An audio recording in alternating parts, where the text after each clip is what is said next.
समुद्र मंथन के दौरान लक्ष्मी जी से पहले उनकी बड़ी बहन ज्येष्ठा, जिनका नाम दरिद्रा भी है, वह प्रकट हुई थी। ज्येष्ठा विष्णु भगवान से विवाह करना चाहती थी, किंतु भगवान ने लक्ष्मी जी का वरण किया। इससे ज्येष्ठा और लक्ष्मी जी में मनमुटाव था, जो समय समय पर बाहर आता रहता था।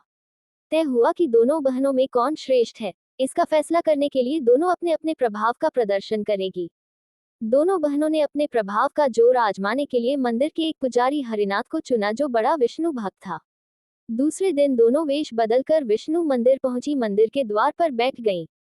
हरिनाथ पूजा करके लौटने लगा तो ज्येष्ठा ने लक्ष्मी से अपना प्रभाव दिखाने को कहा। लक्ष्मी जी ने एक खोखला बांस हरिनाथ के रास्ते में रख दिया। बांस के अंदर सोने के सिक्के भरे थे। ज्येष्ठा ने बांस को छूकर कहा, अब तुम मेरा प्रभाव देखो। हरिनाथ ने रास्ते में सुंदर बांस पड़ा देखा तो उठा लिया। सोचा, घर में इसका कुछ न कुछ काम निकल ही आएगा। अभी वह पंडित थोड़ा ही आगे बढ़ा था कि उसे एक लड़का मिला। लड़के ने हरिनाथ से कहा, पंडित जी, मुझे अपनी चारपाई के लिए बिल्कुल ऐसा ही बांस चाहिए। ये बांस कहाँ मिलता है, मैं खरीद लाता हूँ। पंडित ने कहा, मैंने खरीदा नहीं है, रास्ते में पड़ा था उठा लिया। तुम्हें जरूरत है तो तुम ही रख लो, बाजार में यह 1 रुपये से कम का नहीं होगा। लड़के ने चवन्नी देते हुए कहा, मगर मेरे पास तो यह चवन्नी ही है पंडित जी। अभी तो आप इसे ही रखिए, बाकी के 12 आने शाम को घर दे जाऊंगा।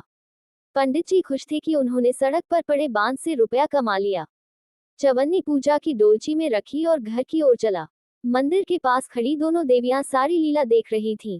ज्येष्ठा ने कहा, लक्ष्मी, तुम्हारी इतनी सारी मोहरें मात्र एक चवन्नी में बिक गईं। अभी तो यह चवन्नी भी तुम्हारे भक्त के पास नहीं रुकेगी। एक तालाब के पास दीनू ने डोलची रख दी और कमल के फूल तोड़ने लगा। उसी बीच एक चरवाहा आया और डोलची में रखी चवन्नी लेकर भाग गया। पंडित को पता भी नहीं चला। फूल तोड़कर वह घर चलने लगा। इतने में वही लड़का आता हुआ दिखाई दिया, जिसने चवन्नी देकर उससे बांस ले लिया था। लड़का बोला, पंडित जी, ये बांस बहुत भारी है, चारपाई के लिए हल्का बांस चाहिए, आप इसे वापस ले लीजिए। उसने बांस पंडित जी के हवाले कर दिया। बांस के बदले पंडित ने चवन्नी लौटानी चाहिए, लेकिन चवन्नी तो डोलची से उड़ चुकी थी। पंडित ने कहा, बेटा, चवन्नी तो कहीं गिर गई, तुम मेरे साथ घर चलो, वहां दूसरी दे दूंगा। इस समय मेरे पास एक भी पैसा नहीं है। लड़के ने पंडित से कहा कि वह शाम को आकर घर से अपनी चवन्नी ले लेगा। बांस फिर से पंडित जी के ही पास आ गया। लक्ष्मी जी धीरे से मुस्कुराई। उनको मुस्कुराता देख ज्येष्ठा जल भून गई। वह बोली, इतराने की जरूरत नहीं, अभी तो खेल शुरू ही हुआ है, बस देखती चलो। हरिनाथ को पता ही नहीं था कि वह 2 देवियों के दाव पेंच में फंसा हुआ है। गांव के करीब उसे चरवाहा मिला। उसने चवन्नी वापस करते हुए कहा, मेरा लड़का आपकी डोलची से चवन्नी ले भागा था, मैं चवन्नी लौटाने आया हूँ। पंडित खुश हो गया, वरना उसे बिना बात चवन्नी का दंड भरना पड़ता। जिसकी चवन्नी थी वह लड़का अभी दूर नहीं गया था। पंडित ने उसे पुकारा और उसकी चवन्नी लौटा दी। हरिनाथ निश्चिंत मन से घर की ओर बढ़ने लगा। उसके एक हाथ में पूजा की डोलची थी और दूसरे में वही बांस। रास्ते में उसने सोचा कि बांस काफी वजनी और मजबूत है, इसे दरवाजे के छप्पर में लगा दूंगा, कई साल के लिए बल्ली से छुटकारा मिल जाएगा। लक्ष्मी जी के प्रभाव से हरिनाथ को लाभ होता देख ज्येष्ठा जल उठी। जब उन्होंने देखा कि पंडित का घर करीब आ गया है तो कोई उपाय न पाकर उन्होंने हरिनाथ को मार डालने का विचार किया।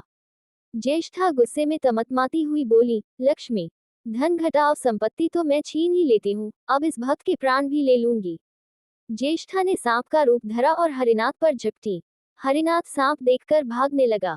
सांप बनी ज्येष्ठा ने उसका पीछा नहीं छोड़ा। हरिनाथ घबरा गया। उसने हाथ जोड़कर कहा, नाग देवता, मैंने तुम्हारा कुछ नहीं बिगाड़ा, क्यों मेरे पीछे पड़े हो? व्यर्थ में किसी को सताना अच्छी बात नहीं है। लेकिन नाग ने जवाब में जोरदार फुफकार की। जब हरिनाथ ने देख लिया कि कोई रास्ता नहीं तो उसने वह बांस सांप को दे मारा। धरती से टकराते ही बांस के 2 टुकड़े हो गए। उसके भीतर भरी हुई मोहरें बिखर गईं। पंडित तो आश्चर्य से देखता रह गया। एक पल के लिए वह सांप को भूल गया। फिर नजर घुमाई तो देखा कि बांस की चोट से सांप की कमर टूट गई है और वह लहूलुहान अवस्था में झाड़ी की ओर भागा जा रहा है। हरिनाथ लक्ष्मी माता की जय जयकार करने लगा। लक्ष्मी ने अपनी बहन ज्येष्ठा से पूछा, कहो बहन, बड़प्पन की थाह अभी मिली या नहीं? श्रेष्ठता तो किसी को कुछ देने में प्राप्त होती है, छीनने में नहीं। ज्येष्ठा ने कोई उत्तर नहीं दिया। वह चुपचाप उदास खड़ी रही।